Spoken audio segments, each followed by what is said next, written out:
Confrades e confreiras, irmãos e irmãs, queridos e queridas, vamos nós aqui novamente dar continuidade aos estudos do capítulo 17 do Evangelho segundo o Espiritismo, intitulado Sede Perfeitos. Esse capítulo é um capítulo espetacular porque ele é comportamental, né?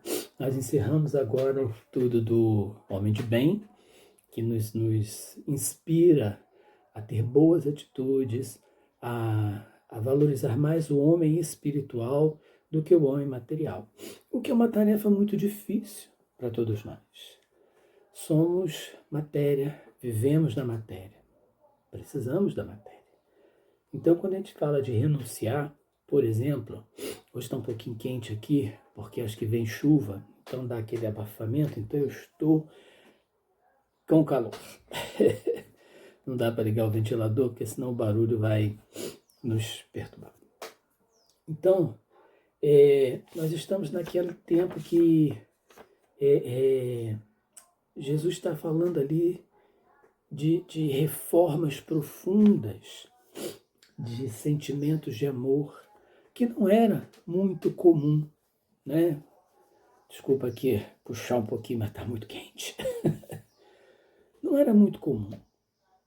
O comum era o homem violento. Eles esperavam um Cristo revolucionário, um Cristo general, né? Aos moldes de Elias, a reencarnação, né? Reencarnado com João Batista, a voz que clamava no deserto, aquela coisa revolucionária. E vem o Cristo falando de paz, falando de perdão, falando de generosidade, de fraternidade, falando de bem. Então precisava construir novos conceitos diante de um momento em que acreditava-se verdadeiramente que o procedimento correto era enfrentar, era o enfrentamento, era a luta armada, né? Pedro passa um episódio desse, né? Quando Jesus é preso, ele vai, corta a orelha de Malcolm. Malcolm era o empregado do sumo sacerdote que acompanhou os soldados na prisão de Jesus. São histórias que os espíritos nos trazem, né? Porque isso não está registrado na Bíblia, que Jesus fala com ele: Pedro, embainha tua espada, pois quem pela espada ferir, pela espada perecerá. E estamos aí em tempos de espada, né? Em tempos de que o sereno, o tranquilo, é ainda caracterizado a pecha de covarde, de fracote, de mariquinha, principalmente se for homem, né? O homem tem que ser aquele que enfrenta, aquele que discute, não pode ser aquele que conversa, aquele que dialoga. Então, as palavras de Jesus naquela época foram muito combatidas. A princípio, pelos romanos, foram ignorados. Pelos romanos, maioria, né? Porque alguns procuravam Jesus, né? Aquele que pediu a cura do seu servo, né? O centurião, ele era romano. Ele foi lá e falou: eu sou homem de autoridade, não precisa ir na minha casa. Primeiro, eu não tenho uma vida digna, eu vivo com o meu servo. E segundo, eu sou romano, mas dizei uma palavra e o meu servo será curado. E assim foi, né? E Jesus falou: em toda a Judéia não encontrei tanta fé. Então essas palavras eram no sentido de transformação. Então o estudo de hoje é o item 4, intitulado Os Bons Espíritas. A princípio a gente entende que é uma mensagem direcionada para os espíritas, mas vamos conversar, vamos entender se realmente é somente para os bons espíritas. Meu nome é Alberto, a gente continua conversando aqui do estado do Rio de Janeiro. Hoje está abafado, aqui está uma coisa boa, mas será. Em nome de Deus, sempre nos reunimos, né? Pedindo a Jesus que ilumine o nosso entendimento, para que a gente possa alcançar essa mensagem. Vocês vão reparar que os meus olhos ficam assim, porque eu tenho que estar de olho na missa e depois no padre, né? Tem que ver as duas coisas ao mesmo tempo, que a gente não tem assessoria, então fica resolvendo tudo, tá bom? Nesse capítulo 4, tem aquela famosa frase que é muito comum no movimento espírita, que a gente, quando entra no movimento, escuta ela taco na cara da gente, né? Reconhece-se o verdadeiro espírita pela sua transformação moral e pelos esforços que emprega para domar suas inclinações más. Kardec, esse é um texto de Kardec. Kardec falava para as pessoas o que era ser espírita. O espiritismo estava começando, né? Então ele estava divulgando a doutrina. Então ele queria fazer prosélito, ou seja, ele queria trazer pessoas para a doutrina. No início ele falou que nem precisava deixar as suas religiões tradicionais para ser espírita, né? Que podia ser católico, podia ser protestante, podia ser budista e ser espírita. Por quê? Espírita, espiritismo, doutrina espírita, mensagem dos espíritos, para todo mundo. Quando a gente desencarnar e a gente chegar na colônia espiritual, seja no umbral, seja num lugar melhorzinho, seja em qualquer lugar, seja no vale, em sofrimento, a gente não tem religião. A gente tem espírito. Jesus não cobrou religião de ninguém. As pessoas, né, lógico, precisam de um direcionamento enquanto estão caminhando. Então, Jesus era judeu. Ele ia na sinagoga. Ele falava para os judeus. E os romanos começaram a ver que aquilo que ele falava não era só judeu. Eles eram pessoas muito inteligentes. Muito, muito, muito. Então, eles estavam vendo ali que aquele ser simplório, vindo de uma aldeiazinha, era muito mais do que se apresentava. E aí, então, começaram a prestar atenção naquele ser. Se ele não iria plantar a semente da ideia de liberdade. Então, começou-se a dar atenção aos sacerdotes que queriam a prisão de Jesus. Jesus, então, quando começa a falar dos novos conceitos, de que dai a César o que é de César, ou seja, vocês vivem na matéria, né? Jesus está vivendo na matéria e tinha que se incluir. Nós vivemos na matéria. Precisamos pagar os impostos para os administradores do planeta, para que eles cuidem do planeta, para que eles tragam melhorias, água encanada, água purificada, desenvolvam a ciência, desenvolvam a medicina. Por isso, todos nós precisamos contribuir, inclusive participar dessa obra, né? Estudar, melhorar-se e participar desse crescimento planetário. O que acontece depois? Aí a gente tem problemas para resolver, né? O desvio, o não emprego, o que não fazem com a verba é outra história. Mas Jesus informou, olha, isso é necessário. Então dai a César o que é de César, e que César faça o que ele tem que fazer. E dai a Deus o que é de Deus. E o que é de Deus? É o amor. Jesus fala, Deus é Pai. E jamais abandonará um filho. Todas as ovelhas que ele me confiou serão salvas. E aí a gente começa a questionar como, né? Um criminoso da maior periculosidade vai ser salvo com relação a mim que estou aqui praticando todo o bem, né? Para isso precisamos de novos conceitos de evolução. O planejamento reencarnatório em uma existência realmente não dá para entender essa salvação, essa evolução, não tem como. Ser bom, né? Que é o tema, homem de bem, bons espíritas, ser bom, ser generoso, será que ele acrescenta a nossa vida material? A gente vê por aí, né, as pessoas monetariamente bem-sucedidas com um comportamento que às vezes nos assusta. principalmente no campo da política, da administração pública. Né? Comentários, reuniões, desenvolvimento patrimonial, assim que, meu Deus, como pode isso? Mas Jesus não se preocupava com isso. Isso é de César. César que resolva. Eu vim para trazer o amor. Eu vim para que todos sejam salvos. E é esse assunto que a gente precisa desenvolver dentro de nós. Trocar aquele homem velho pelo homem novo. Esse homem de novos conceitos que ama sem vergonha, que fala, eu te perdoo, que aceita o tapa no rosto, sem preocupar em revidar, que não faz a guerra, que senta para resolver, mesmo que o outro não queira. Né? Esse processo, ele é amplamente discutido, tem muita divergência. Há aqueles que apoiam o comportamento violento como caminho para a solução da violência. Há aqueles que dizem que só o amor liberta. Né? Generosidade, gentileza gera gentileza. Profeta da gentileza aqui no estado do Rio.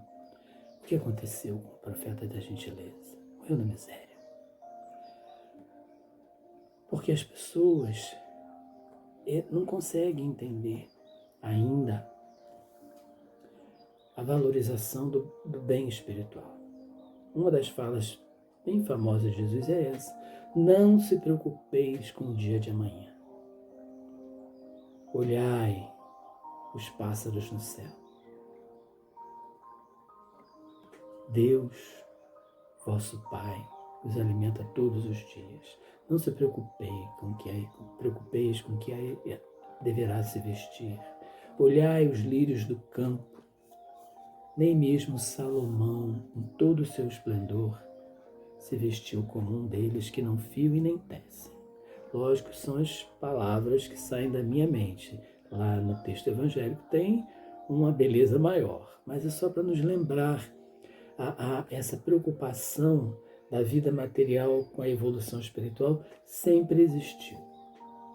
E vai existir ainda por muito tempo, porque vivemos num planeta de provas e expiações. Ainda não é um planeta regenerado. Começa com Jesus, a sementinha da regeneração. Começa lá, quando ele fala, olha, vai melhorar, mas para melhorar você precisa mudar. Você precisa amar o seu irmão, de verdade.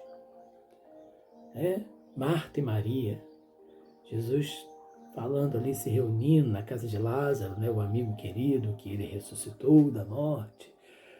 Marta fala a Jesus, diga a Maria, ou Maria fala para Jesus, diga a Marta, para que venha me ajudar, porque as mulheres eram muito preocupadas com o receber em casa. Essa era a função feminina, então isso era muito forte. E uma das irmãs, ou Marta ou Maria, não vou me lembrar agora, falou, o quê? Eu vou ver Jesus falar, não vou fazer comida para marmanjo, não, depois a gente vê isso. E foi lá, e aquela que estava lá ralando na cozinha, foi lá, falou, mestre, que isso? Ele fala, Marta, Maria escolheu a melhor parte, Marta escolheu a melhor parte. Escutar as palavras dele. É a valorização do bem espiritual contra o bem material.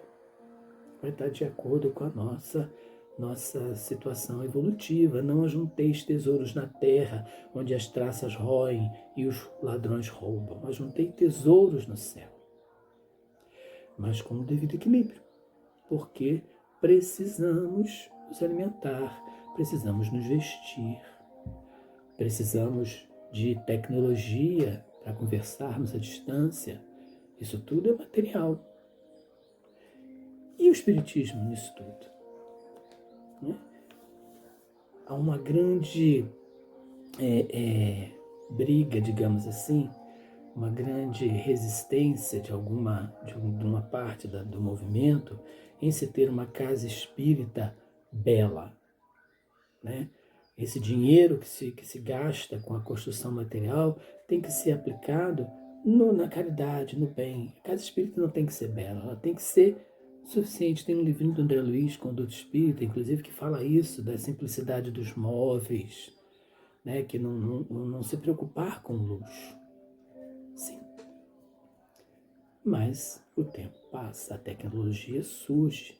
Com a pandemia, a gente viu como foi importante a tecnologia para nos manter unidos. Alguns ainda falavam assim, escutei muito, vocês estão com medo da tecnologia? Que fé é essa? Com medo da tecnologia, com medo da pandemia? Que fé é essa? Por que vai fechar a casa espírita? Era um momento necessário. Algumas casas se mantiveram abertas, né?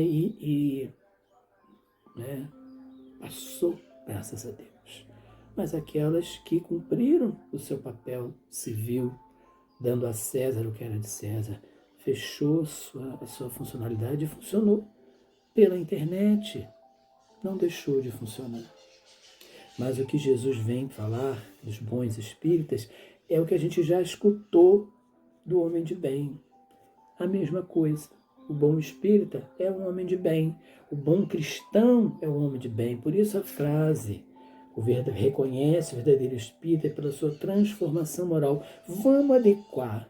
Reconhece o verdadeiro cristão. Melhor ainda, reconhece o bom ser humano, o verdadeiro ser humano, o verdadeiro Filho de Deus, pela sua transformação moral, pelos esforços que emprega para domar as suas inclinações mais, porque nós somos egoístas, somos vaidosos. Uma barbinha bem feita, um enfeitezinho, né? Um cabelinho cortado, isso é vaidade.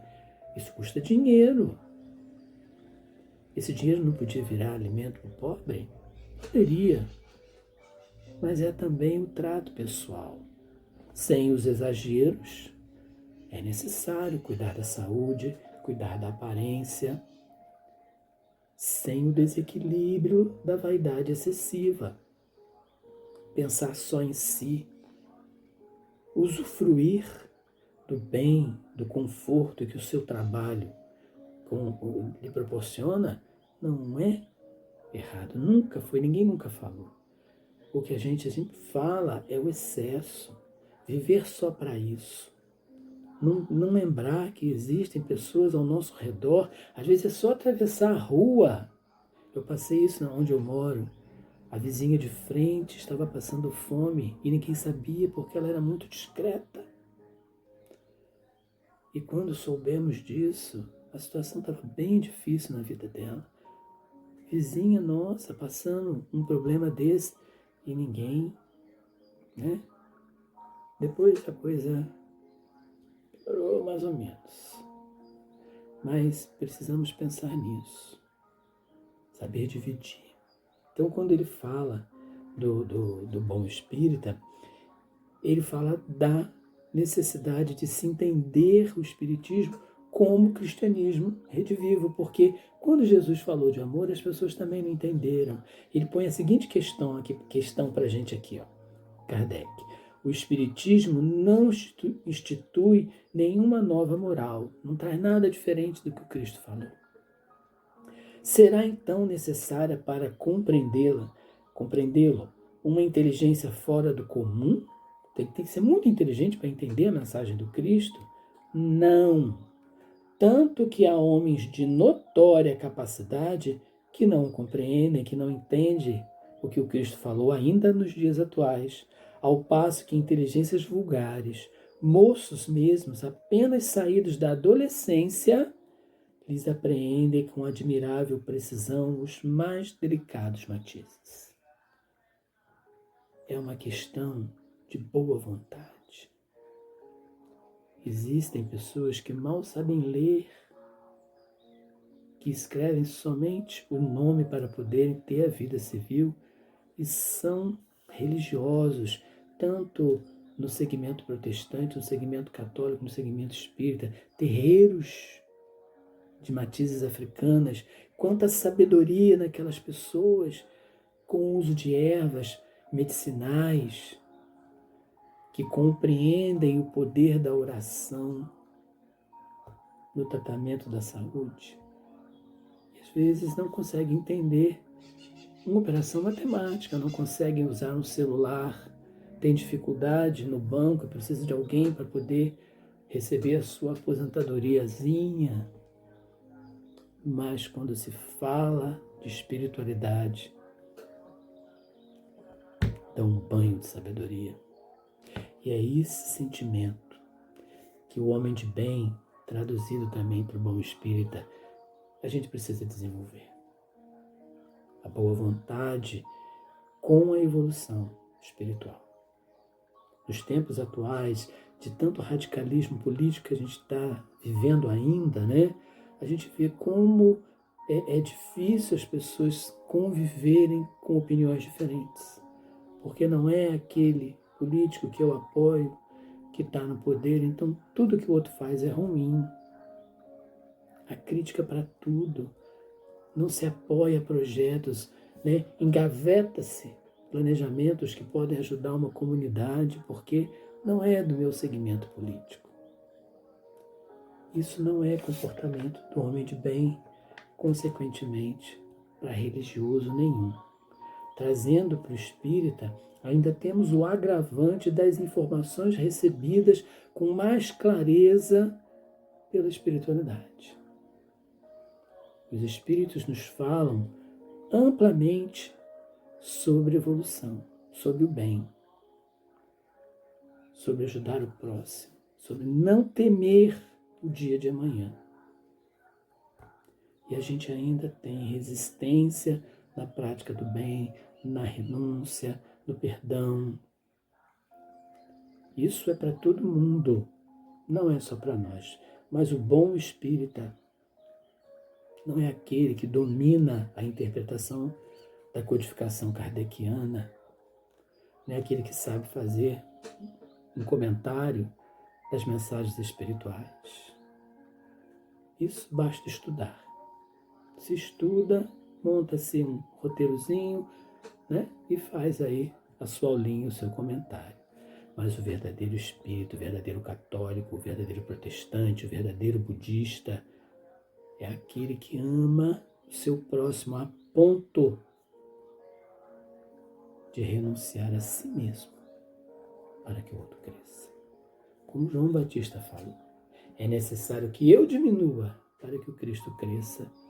E olha que João Batista bastava um acordo com Herodes e Herodia, que era o grande foco dele, para que ele tivesse uma vida material farta de poder. E não, se vestia com pele de animais, se alimentava de mel silvestre. Deus me livre. Mas como exemplo, ele optou por isso. Ele falou, Senhor, faça de mim instrumento da sua vontade, que Francisco de Assis, né, materializou muitos anos depois, em 1600 e alguma coisa. João Batista fez isso com atitudes. Não se preocupou com uma bela túnica. Não. Se preocupou em dar a mensagem, em falar para a população que havia necessidade de se trabalhar, de se melhorar. Né? Alguns laços, uma frase aqui, alguns ainda tenazes são os laços da matéria para permitirem que o espírito se desprenda das coisas da terra. A névoa que os envolve tira-lhes a visão do infinito, donde resulta não romperem facilmente com os seus pendores nem com os seus hábitos, não percebendo haja qualquer coisa melhor do que aquilo de que não são dotados. Às vezes eu já escutei essa frase, eu não quero tomar passe com o seu fulano não, ele é tão fraquinho, porque é um senhorzinho simples, não ousa nem fazer um comentário nos estudos, mas está lá dando passe, com a mãozinha toda enrugada, cheia de calo do trabalho, mas a pessoa não quer, ela quer aquilo, não, fala que eu quero tomar passe com o seu fulano, com a dona ciclana, que são, né? A gente tem isso na casa espírita. Aquele que não quer distribuir a famosa aguinha fluidificada na saída do passe. Se colocar o nome na escala da faxina, então, eu não não limpo nem minha casa, vou limpar centro espírita. Ah, toma tenência. Fazer campanha de quilo? Não. E essa é a mensagem dos Espíritos. Para a gente vencer isso. Alguns ainda muito tenazes são os laços da matéria, de diversas formas. Há pessoas que conseguem doar grandes quantias de dinheiro para campanhas, participar da administração da casa, que é muito difícil administrar uma casa com ego, com médios querendo ser um melhor que o outro, sabe? É difícil, nossa senhora, mas são incapazes de amar aquele que chega lá para ser atendido. Às vezes não tomou um banho suficiente para poder ficar, né, com um arzinho ao redor melhor. A aula de evangelização, então, das crianças. Juntar as crianças que vêm de comunidade com seus próprios filhos numa única sala. Às vezes, os espíritas têm essa dificuldade, né? Mas temos aí várias reencarnações para a gente poder vencer essas más tendências, essas inclinações más. Então a mensagem para os bons espíritas é esse trabalho de modificação. Lembra do homem de bem? Aquelas qualidades do homem de bem? Tem fé no futuro, né? Encontra satisfação nos benefícios que espalha. O homem de bem é bom, humano e benevolente com todos, sem distinção de raças nem de crenças. Em todas as circunstâncias, toma por guia a caridade, tendo como certo aquele que prejudica outrem com palavras malévolas, que fere com seu orgulho, o seu desprezo, a suscetibilidade de alguém, que não recua da ideia de causar um sofrimento, uma contrariedade, ainda que ligeira, quando a pode evitar, falta ao dever de amar o próximo e não obedece e não merece a clemência do Senhor. É cruel até consigo mesmo, né? Bom espírita faz o bem, participa do bem, busca o bem. A mensagem da noite é essa, não só para os espíritos, mas um estudo direcionado para os espíritas, mas ele é amplo. Lembremos disso, na espiritualidade não tem religião. Tem religiosidade, né? Os ensinamentos do Cristo. Eu vi uma palestra da Maíse Braga uma vez, ela falando que os espíritos revelaram que quando a Clara Nunes, uma grande cantora, os mais antigos vão lembrar, uma sambista de uma qualidade maravilhosa, que era de religião de matriz africana, né? Ela era da Umbanda e ela cantava muitas músicas ligadas à Umbanda e que todos cantavam, porque ela transformava num samba maravilhoso, né? A guerreira, filha de Ogum Conhaçã, ela se apresentava assim. Quando ela desencarnou muito jovem, né? Em torno de 40 e poucos anos, vítima de um choque anafilático, de um procedimento cirúrgico, e ela desperta no mundo espiritual, ela foi recebida por espíritos de característica umbandista, que inclusive entoaram canções que são chamados pontos, e ligados à religião que ela praticava. Transportaram ela numa embarcação, que é muito significativa para quem está na situação, a água, né? Os orixás, levaram ela cantando pontos e entregaram aos pais que já estavam desencarnados. Então que ela despertou, entendeu tudo e ficou muito bem na espiritualidade. E passou a vida inteira nos terreiros da terra. Não estava numa igreja, não estava numa casa espírita. Estava cantando mundo afora. E deve ser merecedora disso tudo, porque, né, foi bem recebida. Eu conheço uma preta velha que, em determinado momento da existência dela aqui na Terra, já como preta velha, comunicou ao terreiro que ela trabalhava, que ela se ausentaria por alguns meses do trabalho, porque ela havia sido requisitada pela espiritualidade para se dedicar ao recebimento de vítimas de uma guerra, Irã-Iraque, pelas características perispirituais que ela ainda mantinha por ter nascido muitas vezes naquela área.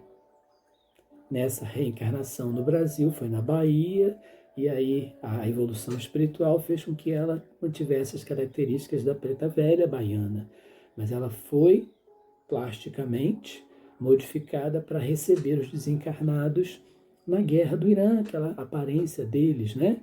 Olha que bacana, como não existe essa diferença na espiritualidade. Então, bons espíritas, bons cristãos, bons orientais, hinduístas, a mensagem é essa. Sejamos amor, pratiquemos o bem. Precisamos da religião como sentimento de pertencimento, de ajuda, de direcionamento. Isso é muito importante na nossa caminhada na Terra. Mas abramos o coração, preparemos a mente, que ao retornar à pátria espiritual, o mais importante será: que fizeste do talento que vos confiei? Qual o bem que praticaste? O bem que praticaste será o teu advogado em qualquer circunstância da vida. Façamos o bem. Saibamos minimizar o sofrimento do próximo, principalmente com relação à fome. Ninguém é feliz de estômago vazio. Ninguém. Lembra da parábola do bom samaritano? Ele se preocupou, antes de perguntar para o cara o que aconteceu, falou: cuida dele. Ele mesmo cuidou das feridas, né? E quando ele precisou se ausentar, ele botou alguém responsável por ele. Quando eu voltar, eu resolvo isso. Mas está aqui, cuida dele. Essa é a mensagem. Muito obrigado pela presença de todos. Que Jesus nos abençoe.